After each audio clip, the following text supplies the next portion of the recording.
tranh để mấy chú chó đang đứng trước một cửa nhà để trông nhà nha các bạn. Và bây giờ hai của mình đi tô màu. Đầu tiên thì mình sẽ tô chú chó trước nha các bạn. Và chú chó này đang ngồi trước một cửa của ngôi nhà để trông nhà nha các bạn. Và khi có người đến thì chú chó sẽ sủa và chủ nhà sẽ biết.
Tiếp theo thì mình sẽ tô chiếc vòng chú chó nha các bạn.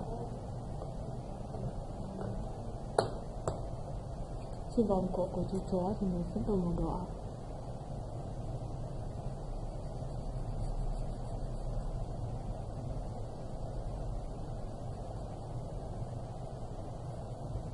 Tiếp theo thì mình sẽ tô chiếc đệm để chú chó nằm nha các bạn.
Tiếp theo thì mình sẽ tô chiếc cây nha các bạn.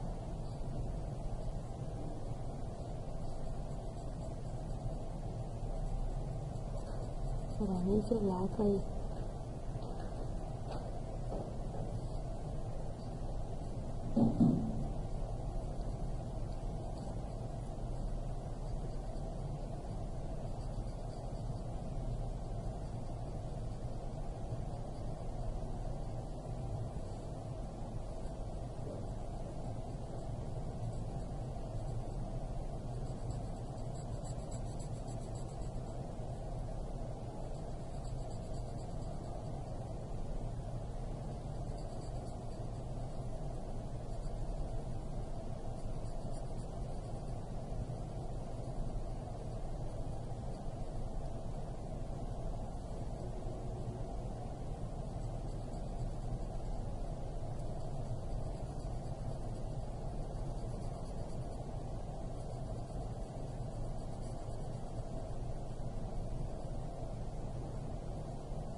Tiếp theo thì mình sẽ tô chiếc cửa của ngôi nhà nha các bạn.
Như vậy mình đã hoàn thành tô màu xong bức tranh về một chú chó đang ở trong nhà nhé các bạn.